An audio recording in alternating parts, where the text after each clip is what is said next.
Déjà aujourd'hui, nous sommes en train de célébrer la victoire, un coup KO de notre champion, le président Faure. Et c'est justement le cas. La CENI lui a donné raison en moins de 24 heures. Faure Gnassingbé, proclamé vainqueur au premier tour du scrutin présidentiel du Togo, à plus de 72% de suffrages. Le candidat du parti Union pour la République UNIR, M. Gnassingbé Sozemna Faure, est proclamé provisoirement élu président de la République togolaise. Et la joie au camp des Bleus-Blancs. Nous, on était sûrs qu'on a gagné. Un peu plus tôt, le candidat de la dynamique Podro, Dr Agbeome Kodjo, n'avait pas hésité à annoncer sa victoire au vu, selon lui, des résultats compilés à son niveau. Il rejette catégoriquement les résultats de la CENI et appelle le peuple togolais à la résistance. Le taux de participation qui a progressé de façon substantielle relativement aux dernières élections suscitées par l'engouement de la dynamique de Monseigneur Kodjo est en faveur du candidat du MPDD.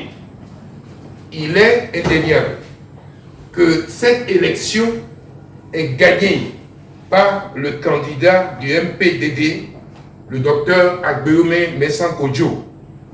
En conséquence, les acteurs de la dynamique Monseigneur Kodjo rejettent catégoriquement les chiffres communiqués par la CENI et interpellent les missions d'observation électorale et la communauté internationale afin qu'elles prennent des dispositions idoines pour rétablir la vérité des urnes.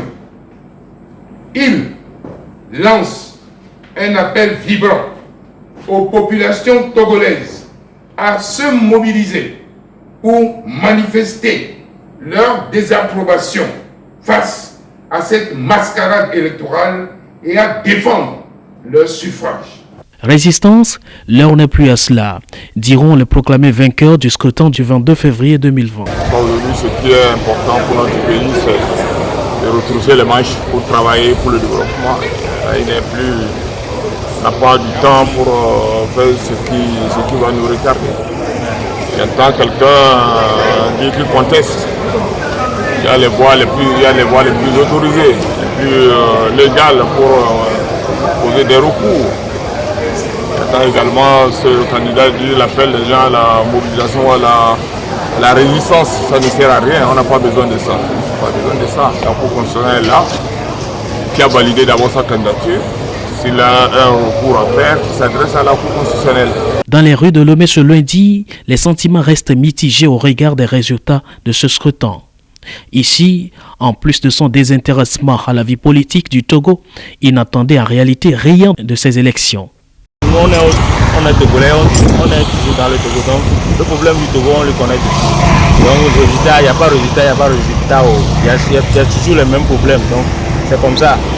On ne peut pas dire qu'on a volé ceci, on a volé quelqu'un, il n'y a pas ça. Donc, on sait toujours que c'est les mêmes problèmes au Togo. Plus loin, on trouve qu'on n'a rien à reprocher à ce verdict. Cette fois-ci, j'ai trouvé une bonne élection au Togo quand même. Et le résultat aussi, je suis très content avec ça. Parce que tout le monde peut gagner.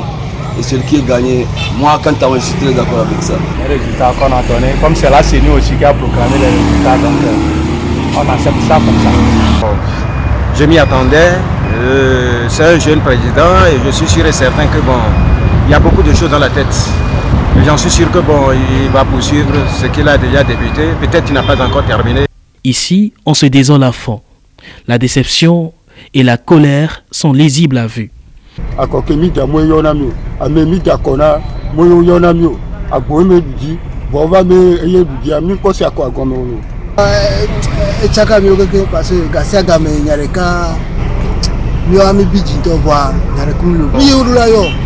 Ce n'est pas ça. Moi-même, j'ai voté. C'est du vol, ça.